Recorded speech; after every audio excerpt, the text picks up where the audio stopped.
Okay, so we're live. We're live. Okay, welcome everybody. Thank you very much for coming. We've got lots of interesting things to share with you today. We've got some PowerPoints and so on and so forth. So let me just introduce myself and let you know who's here with me. And at some point, I will be bringing them into the discussion so that they can have a chance to share with you as well what their views are on the Highlands Ability Battery. So first of all, I'm Diana Ritchie. I'm an international career coach sitting here in Geneva, so you will start seeing the sun going down. I have been working with the HAB for over 10 years now in terms of career coaching, almost into the 15-year mark at this point.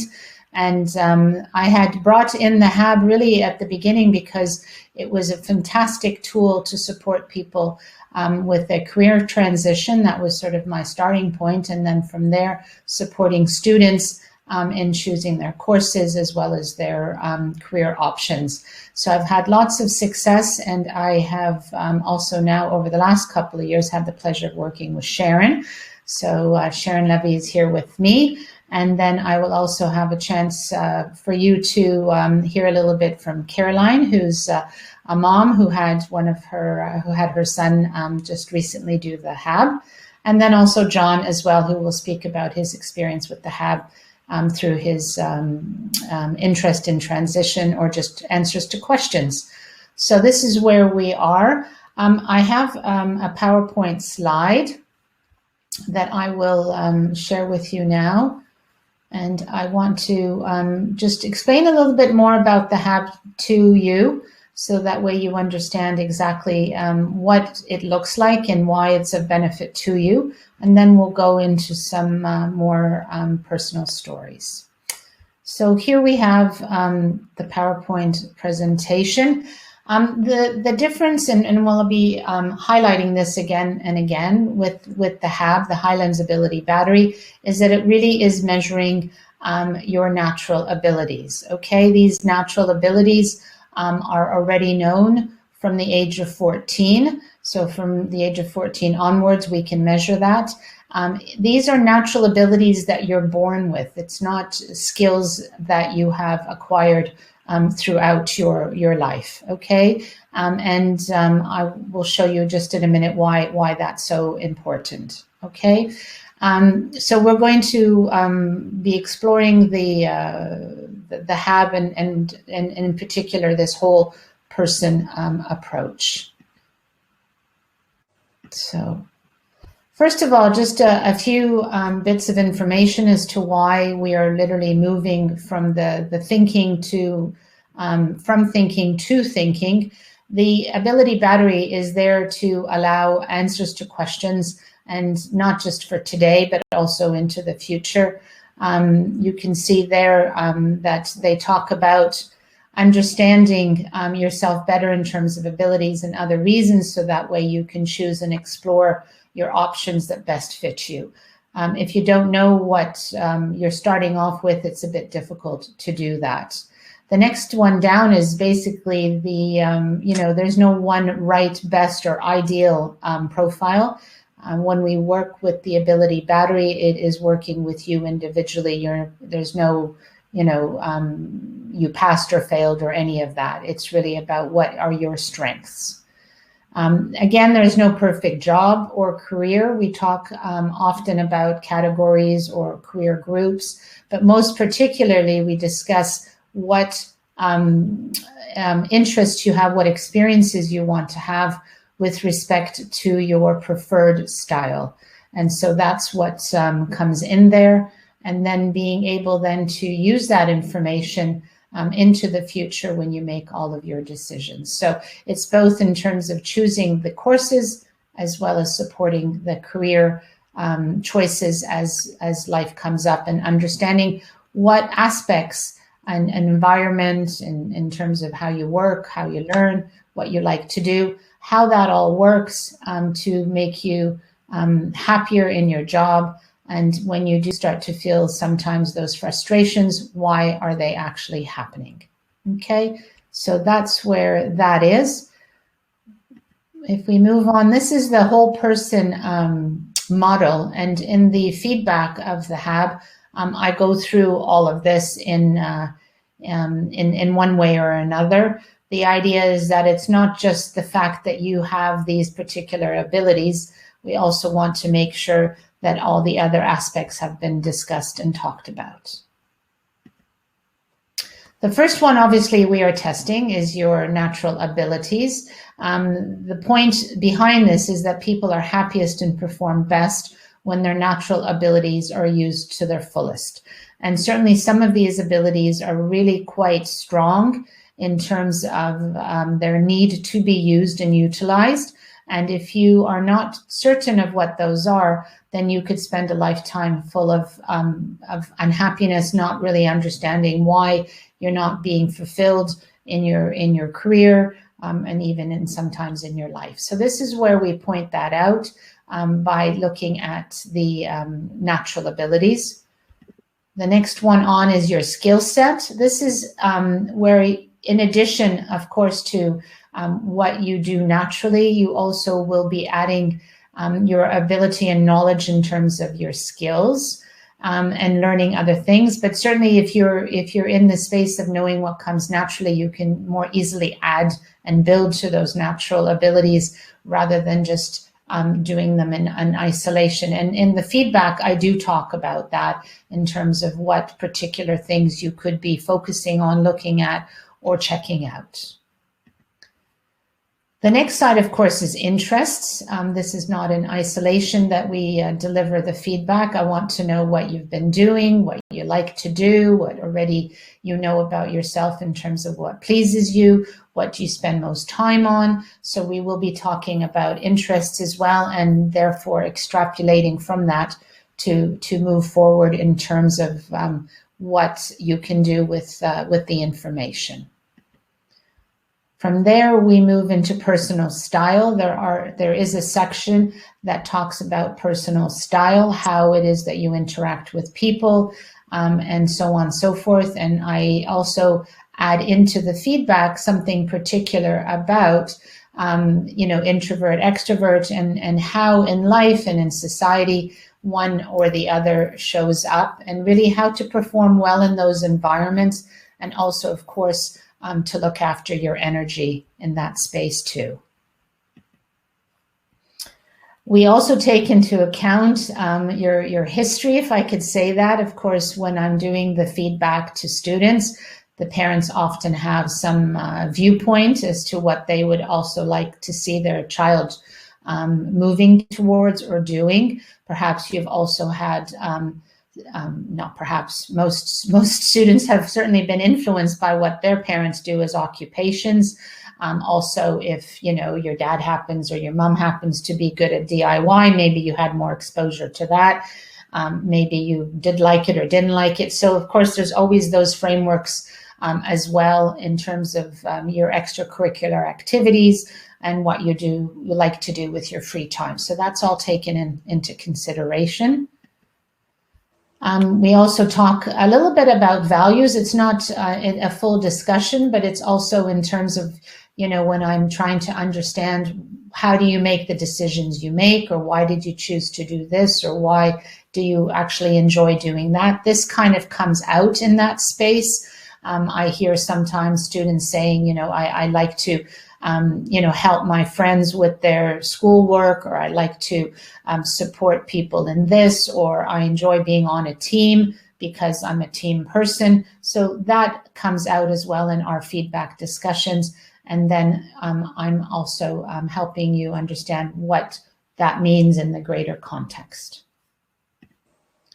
We move on to goals. What is the whole point of doing the HAB for you specifically? What is it that you actually want to know? So that's one starting point, whether it's to choose courses, to decide on a career, university and beyond, but also in terms of how do you set your own goals and how do you stay motivated in those? There's many aspects that come into that, which help us to have that conversation. And then finally, The stages of career, where are you in your life? You're going to hear from a parent as well as from John. So students in the starting of their secondary school education, or whether you've already had a few years in your career, will also, of course, have an impact in the feedback that you receive. So that's just a little bit about how that happens. What I want to do is just show you a little bit of statistics, more in terms of why it is a viable test and why it actually delivers what it is meant to deliver. The Highlands Ability Battery takes about 3 hours to do. And so each segment of it is timed for a limited amount of time, because if you can do something quickly and easily, then it's more likely to be something that comes naturally to you, okay? And then the results are put onto a percentile scoring. It doesn't, again, mean that you're good or bad. There's no judgment in any of that. What we do is we indicate to you what of the various abilities are going to need to be utilized, which ones can be utilized, and which ones you're not going to really be interested in. So either if you need them, what you can do about them, and if you don't, then you don't. Okay, so really it gets into a space of being able to discuss all of that without any judgment in any of that. A little bit more about the natural abilities. The Highlands Ability Battery, this is obviously the big part of it, but not only is it just the ability battery, we also tie in all the results from the personal side, from the driving abilities and the specialized abilities as well. And I'll show you that in just a moment. And that really helps bring out not just that one single ability is present, but what is really the pattern that's being created and what happens when those are all combined. Because, of course, you are not just a person with one ability and then another ability. These obviously are used simultaneously to support in many different ways. So that's where the interest comes in, and that's, of course, where the breadth and choice of what you can do with the results comes in as well. I want to say that if those who are on the call with us, if you've got questions, please feel free to add them to the chat. I will deal with them. So as I'm going through this, if questions do come up and you would like more explanation about something or another, please go ahead and share that on the chat. A little bit more just in terms of the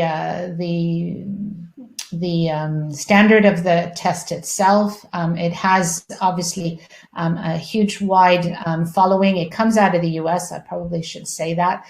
So some of the word samples are American English. I'm originally Canadian, but I can understand the American English, and it hasn't sort of tripped up people, but it does mean that you more or less need to be quite good at English to be able to cover it. It doesn't work for people whose English is not one of their strong languages. So that's just a little bit there. And then finally, there's 19 work samples, as I said, roughly around 3 hours to complete it. You can stop and start these work samples. You don't need to do them in a continuous 3-hour stretch. You have the ability to do one and then another and so on and so forth. There's a portion of it that you need your headphones for. Of course, you would everything's done online. And so we do recommend that you do find that quiet space to be able to focus on the test. The test itself gives you the instructions. It also has an audio portion where the instructions are being read to you, so you can actually hear them as well as read them. And then I think you also get a bit of a trial before you get in there, because once you start, you can't stop the work sample. That's what it's meant to be like. Again, I said there's no pass and fail. There's no good and bad. It's just a scoring of where you fit in comparison to others. that's where that comes in. And it's because of that scoring that then you're able to assess what natural abilities you have, what combinations, and how best to utilize them and to benefit from them. So this is the three portions of the test. We've got the personal style.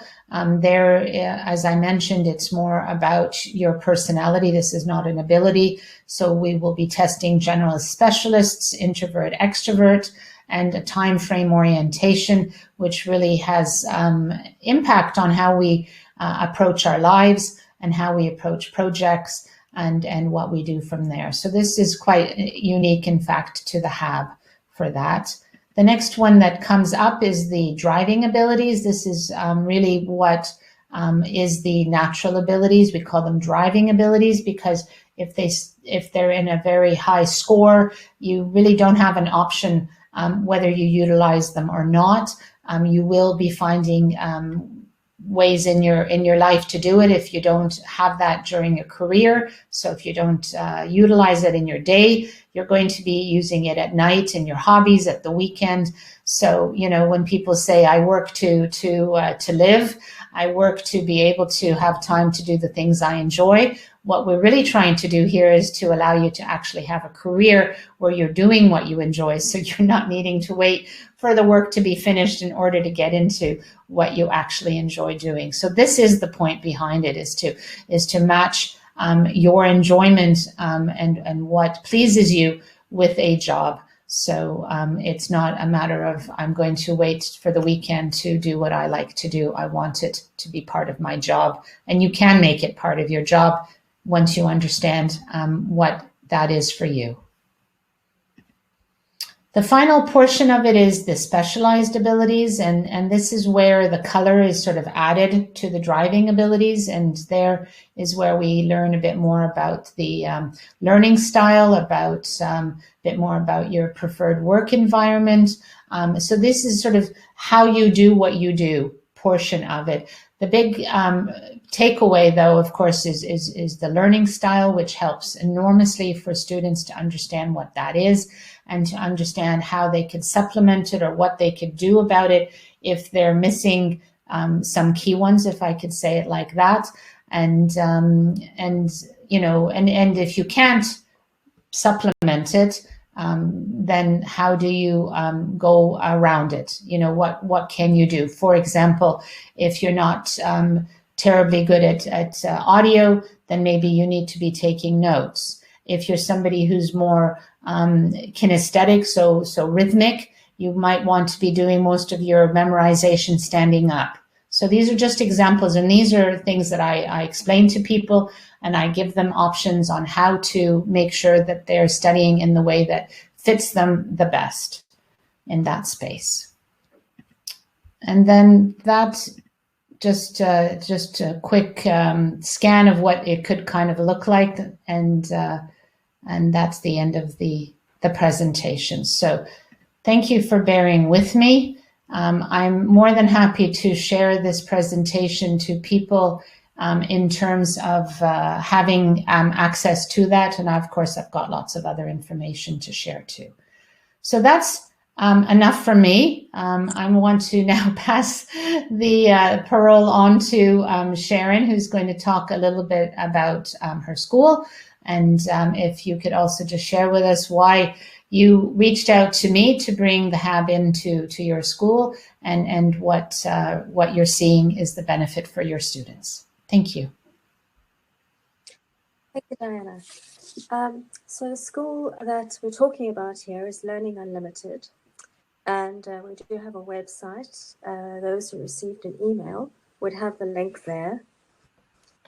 Why did I feel a need to bring in Diana and the HAB test? Simply because many students that reach out to me do not know what it is that they're going to do with their lives, and often don't even know what they would enjoy doing.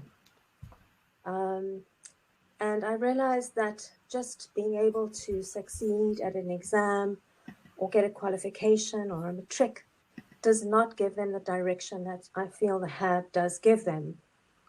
When Diana talks about the natural abilities, often those natural abilities have been overlaid over time through social conditioning, through parental expectations, and through just the environment. You can have a child, for example, who from a very young age has been told you're going to be a wonderful nurse or you will be a great teacher, but that may not in fact be the child's natural abilities. So these innate abilities are often hidden even from view of the parents and the children and of the society itself.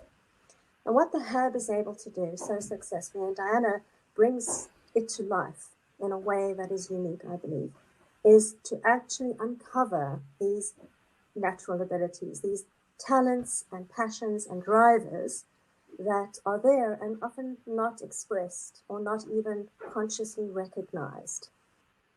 So Diana is gifted, I have to say, and Thank you. I brought her in. I've known Diana through various programs and that we've done together, such as sophrology, and I've always looked in my school to address the whole person, not just the academic aspects of a child's life. And this HAB test, combined with Diana's particular gifts and insights, have enabled, I would say, 15 students of ours to really understand so much better where and how they can go forward in their lives. And in many cases, they were confused and for reasons they didn't even know. So perhaps that would be sufficient, and maybe the best way to go forward from here is just to say, well, let's see what Caroline, who's had a recent experience of the HAB, has to say about what happened to her and to her son, Luke. So maybe can I just hand over to Yes, yes. Thank you, Sharon. Caroline, thank you very much. If you don't mind sharing a little bit of your experience, that would be great. Sure. Thanks, Diana. Thanks, Sharon. Just want to say, excuse me up front, I'm sitting on my cell phone. We've got load shedding. So, yeah, if I move around a little bit, I'm trying to hold my cell phone so that you can see me. But yes, it's been an incredibly interesting experience. So I approached Sharon a little while ago because my son needed to start studying his GCSEs. We're looking at immigrating and so that he could get into A levels in the UK next year.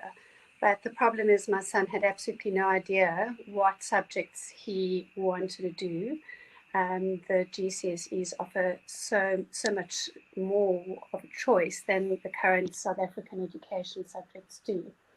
And he also had no idea what he wanted to do after school. So it was quite difficult for him to choose what subjects he needed to study. Sharon recommended that he do the HAB so that we have a better idea of what his abilities are, what his interests are. So that would guide us in terms of subject choice. So he did it, and we got feedback from Diana. It was incredibly interesting. Some things kind of we knew, and it supported already what we knew, and sometimes our concerns. And there were other things that we learned that we didn't understand about my son. And one of them being, which I just want to highlight, is his ability to learn through hearing. And Diana and Sharon, you'll know the correct terminology because this is all quite new to me. But basically, his tonal memory and his memory. So what he needs typically when you're in a classroom and you're listening to a teacher talk, and you're trying to recall information. My son just has not been able to do that, and that was very evident through the HAB assessment. And what the feedback has been over the years while he's at school, so he's in grade 10 now, he's 16, is that he doesn't listen, he daydreams, he doesn't concentrate. He was advised to go on Ritalin at one stage for concentration. But basically, yeah, the feedback was he doesn't listen in class. And I know my son, he works extremely hard. and yeah, has got to the point over the last couple of years where he thinks he's stupid. So all of a sudden, it started making sense when we got feedback from Diana and Sharon as to what's actually happening here. He's been really struggling to learn via the traditional educational methods, and it's never been picked up at school. He's been at a very expensive private school for many years, and it's never been highlighted as an issue. So yeah, it's been a real eye-opener for us. I mean, a very good example. Yesterday, I asked my son to go and drop off some books at school, and I told him where to do it. And then a few hours later, he said to me, "Mom, where must I go and drop these books?" And I couldn't believe it, because I literally told him an hour before what he needs to do, but he had not even remembered me telling him. So yeah, we've had lots of arguments, lots of blow-ups over the years, and I keep telling him he's got 2 ears and 1 mouth, and he needs to listen more than he talks.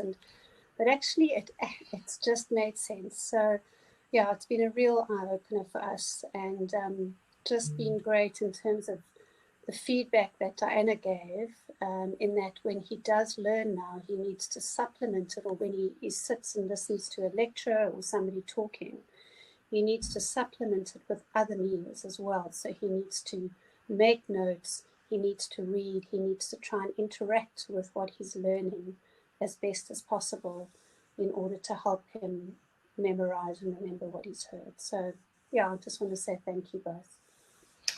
Thank you, Caroline. That was really lovely. Thank you. And if I just sort of add, yes, let me add just a little bit around that. It's more about hearing than listening, in the sense that he hasn't got the option at the moment. And we are talking, and I gave, I'm not going to share all the suggestions, but I did give some suggestions as to how, you could support him to improve that aspect of his audio recognition and input, right? So that was something as well. And that's what I want to say, when you recognize there's a deficit in some area, it's also important to see how one can help the child to fix that.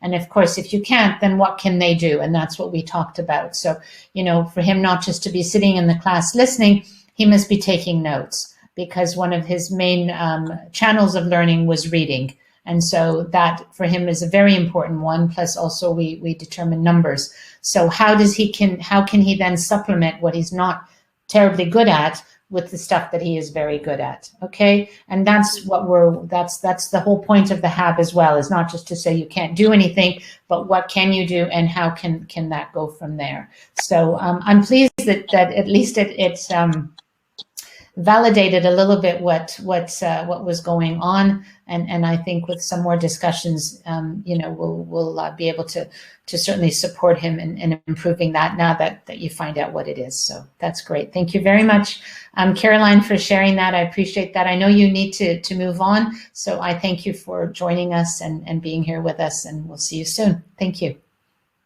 Thank you. Thank you. Thank you. Thanks, Carol. If I can just add, Diana, the HAB results showed this a young lad to be exceptionally talented and bright, but his school results have never indicated that. In fact, Yes. exactly opposite.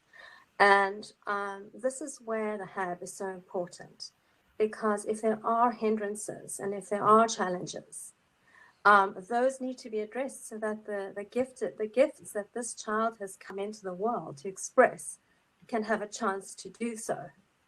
And I find it so encouraging, because it actually does highlight not just the barriers to learning, but also the gifts, the natural abilities and gifts that this child has come into the world with, and often doesn't necessarily fit into the sort of, what the one box fits all kind of careers that we're looking to slot these children into.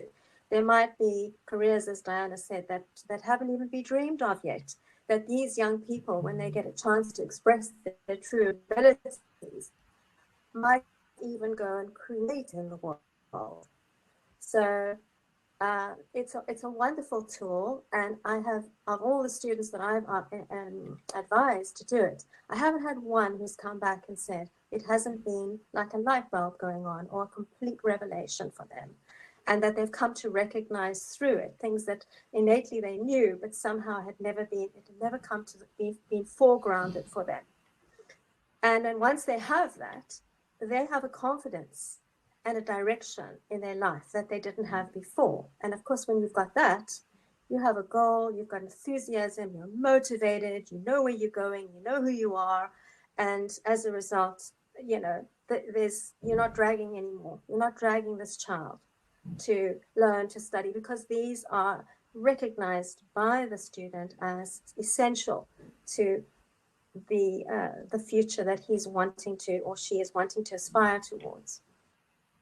So really, I couldn't recommend it more highly. And also, I just want to say that the tests itself on their own are great, you know, but it's the giftedness of that and the added value that Diana brings, her insight, her intuition, her deep understanding of human nature, and her wealth of experience of working with people and interacting with people.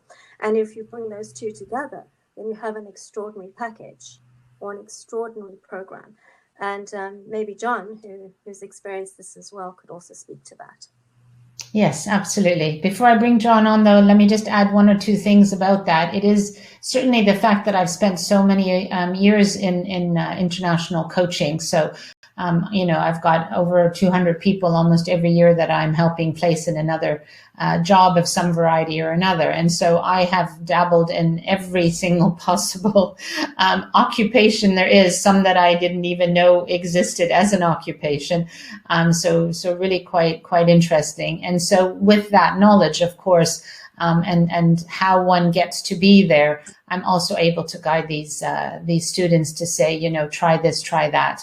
And perhaps what I didn't say at the beginning is that, you know, in addition to my enjoyment of self-development, and for me, this is a big self-development tool, and understanding who you are, I also come from the space of careers, but also from the space of entrepreneurship. So I'm also able to say, you know, when you look forward to what's happening in the world, what new things are emerging in terms of possibilities for the future of jobs, I'm also tapped into that as well. And so at the end of the day, what I really try and do is not blame the child. The child has done nothing wrong. You know, they are complete the way they are. What we want to do is give them tools, understand themselves better, and say, listen, knowing this, you know, work more in this space, or be aware of that, or supplement it in this way, or you know, make it easier for you in this capacity. This is what I do. But never for them to need to apologize because they're not, you know, clever because they're getting the grades. There's other reasons for it. So I suppose that's the human side that you talk about as well, Sharon. So I just wanted to add that. I'm also want to introduce John, because I'm very excited you get a chance to not only see it from the parent's perspective with a student, but also from somebody who's been in a job for several years, a job that he does enjoy. And so John will just explain a little bit about what brought him to me and to Sharon, and I let you take it away, John. Thank you. Thanks, Diana, and thank you, Sharon, for having me on. It's really great. It's great to be here. I think, yeah, what drew me into to do the HAB assessment at first was, over the last year or so, I've just been feeling a little bit disengaged within my current work, and I couldn't understand why, because for so many years I've thoroughly enjoyed the environment in which I work. I work in online education. And what Diana helped me understand through the use of the HAB test was that one of the areas where I get a lot of energy and a lot of engagement is through people and engaging with people. And she helped me recognize that one of my personal styles is a extrovert networker, and so I really enjoy working with teams and solving problems in person with with project teams and specifically. And that is the environment I work in. However, for the last 18 months, I've been working remotely because of COVID, and that's been taken away. And I couldn't, without Diana's help, I don't know if I would have been able to reach that conclusion myself. And it may have, led me going down a different path with my thinking. And so that's just a small example of one of the takeaways that I got out of doing this HAB test recently in the last month or so. The additional benefit, or there were many that I got out of it, was also just recognizing my natural abilities. So both Diana and Sharon have touched on that in this call now. And it's really, what I found really useful was to understand within your current role, if you're a working professional, try and engineer your current role to play as much into those natural abilities as possible. Because when you do that, even if you have a day where you feel you're running from one place to the next, or metaphorically at least if you're working remotely, you'll reach the end of that day feeling actually really energized, because you've been doing things that feed your soul, that come naturally to you, that you're good at, where you feel that you're adding value on a daily basis. And that's really powerful. And again, that's a piece that I've been reflecting on recently with some of the takeaways that I got from Diana was, okay, there's some of those elements I'm missing at the moment in my current work, and I need to figure out, okay, why is that, and how do I re-engineer my current work environment to gain some of those elements back? Or if I can't do that, you've heard Diana mention how does one supplement that? And so I'll go back to the people example. For me, I get energy from people, and obviously with COVID, that's been taken away. So how I've supplemented that need, that innate need that I have, is through really maximizing and spending time with close friends and family outside of work and going to see them in person. Obviously, we need to be rather careful within this COVID times at present. So I have done that, but I've been even more intentional about spending time with those people that really matter to me in my life, and going to see those people in person. And as a result of that, being energized through that process, and being able then to take that energy back into the work environment where that is missing somewhat, because engaging with people over a computer screen really isn't the same as being with them in person and reading their body language and really just experiencing that individual as a whole. So I think those for me were really some of the key takeaways that I got from doing the HAB assessment. And I saw in the chat room there was a question from Caroline, where you asked, is this intended for just students or university students? I've been a working professional now for 8 years, and as I said, did this test within the last month, and it's been invaluable. And I'm still working through all the reports that were generated as a result of it, and learning still, and raising my awareness more about who I am as a person and what engages me. And yeah, I've got a good understanding of that already prior to this, but the HAB test has raised my awareness a lot, which has been very, very beneficial. Thank you, John. Thank you. And just to add a little bit to that, I think what also, and Caroline mentioned that as well, is that what you already know about yourself, it just confirms it as well. John does a lot of reading. He's curious about a lot of stuff. He wants to learn, things from all different subjects. And I explained to him why, right? So it does not going to change what he does, but in the knowledge of knowing why he does that, I think you get a bit more pleasure in that as well, right? And so that was just one thing that I thought also came out quite nicely. Absolutely, Diana, that was incredibly powerful, and I think I knew that, but wasn't quite conscious of it, and you were able to really surface that for me. And there's a wonderful saying from the reading that I do. You'll find yourself when you lose yourself in the service of others. And I think for me, one of the things I really enjoy doing is sharing knowledge with other people. And I've been doing that for years, but Diana helped me realize, oh, this is something you really enjoy doing and get a good kick out of doing it. Okay, do more of that, and that's going to energize you. And I've been trying to actively do that within my current work setup, and it's been making a tangible difference to my day-to-day, which is fantastic.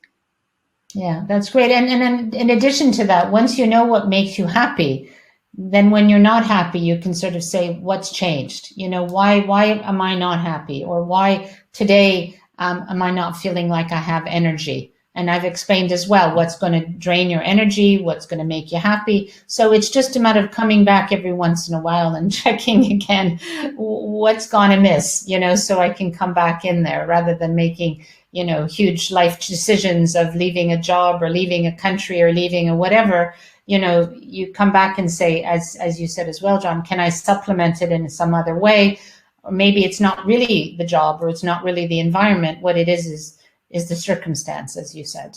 So that's what I hope will help people in their future, is to say, I have had that happiness. So what's changed? Why? And of course, we change as well. Jobs change as well. Let's be honest, nothing stays static. And so we're always needing to adjust. And with a bit of,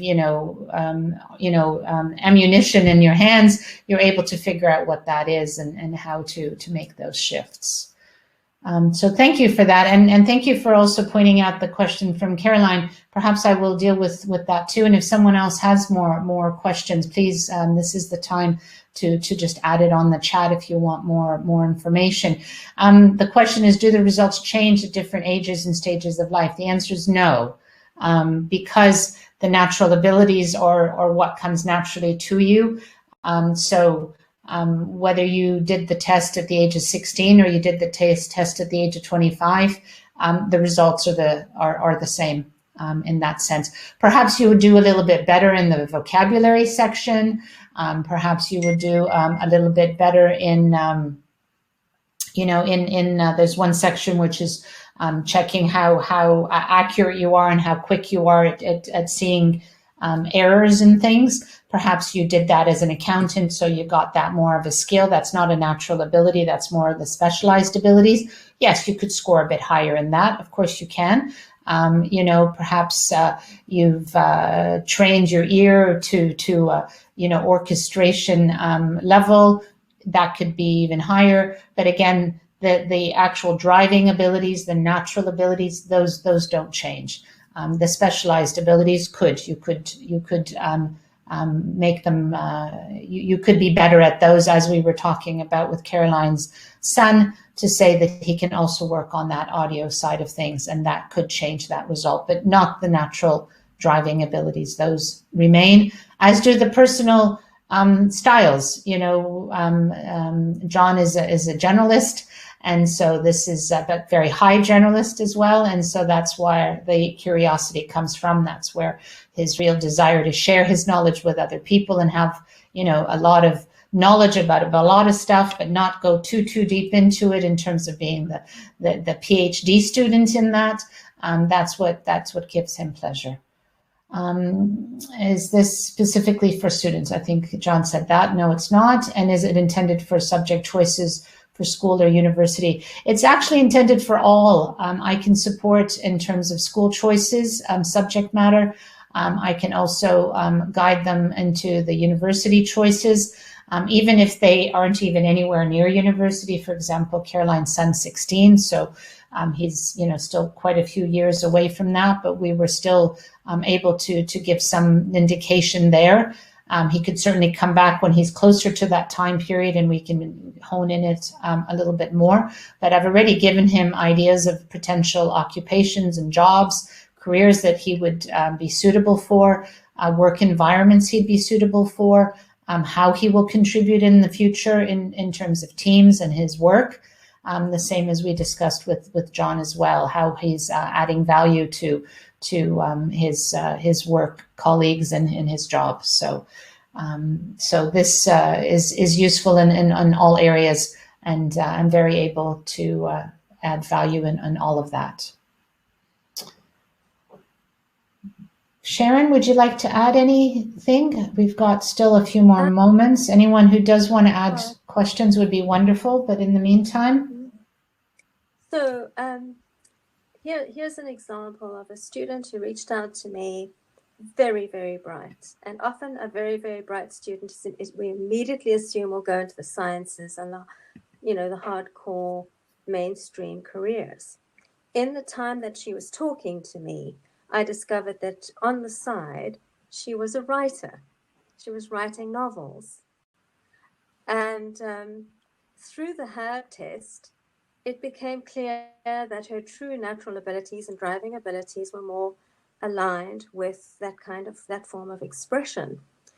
As a result of that, instead of enrolling for A-levels in chemistry and physics, she enrolled for English literature and psychology.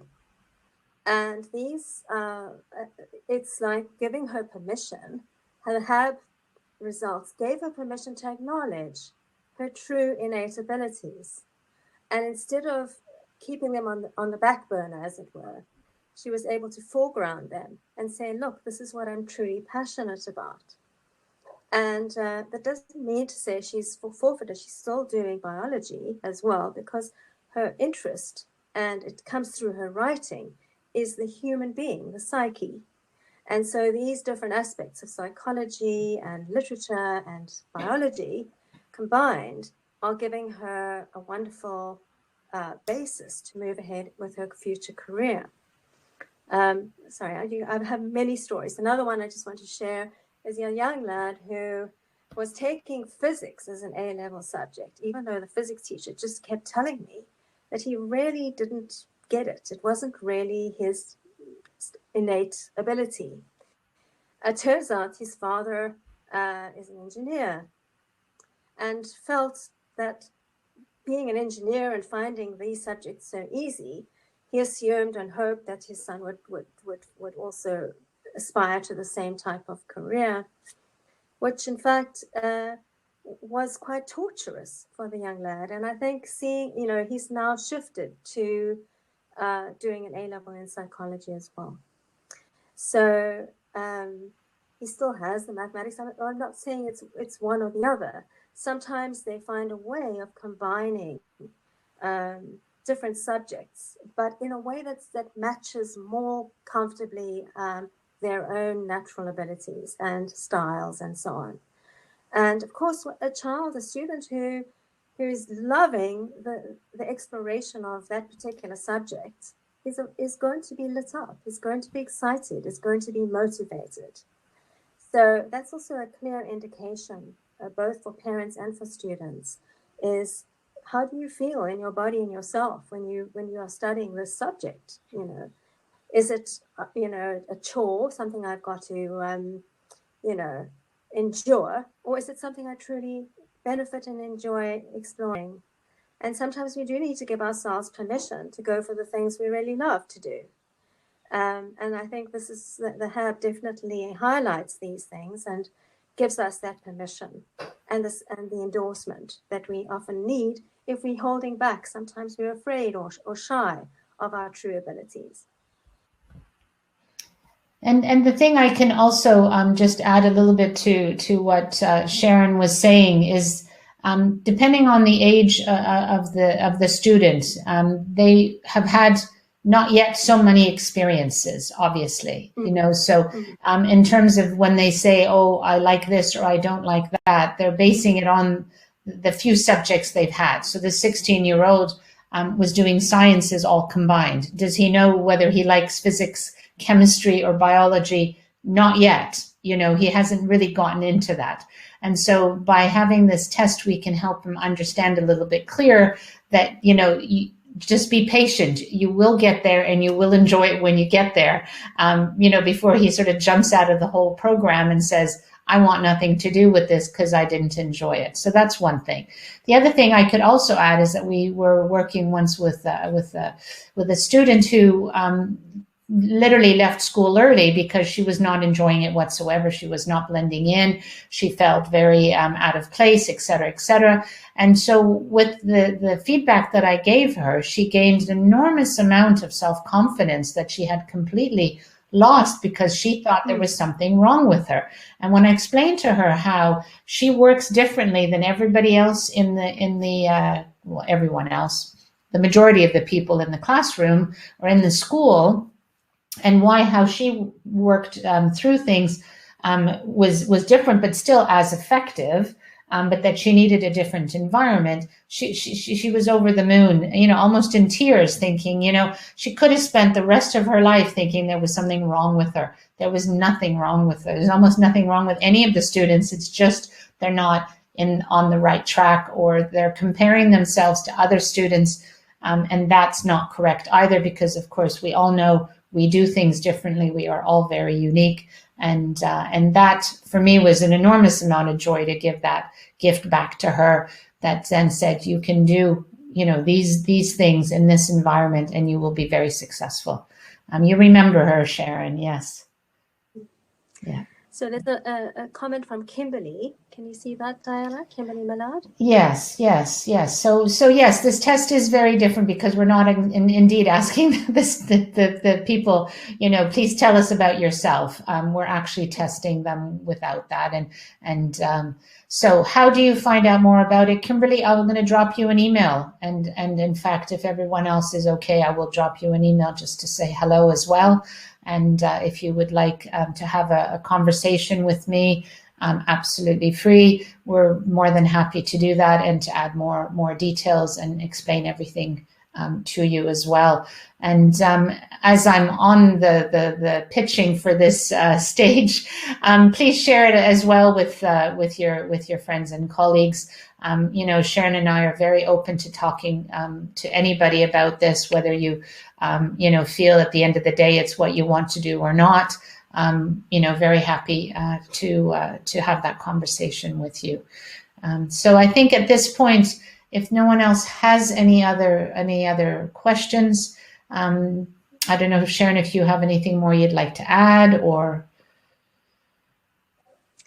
No, I think as Diana said, we're very willing to have follow-up conversations, answer any questions. Just reach out to us, and let's take it from there.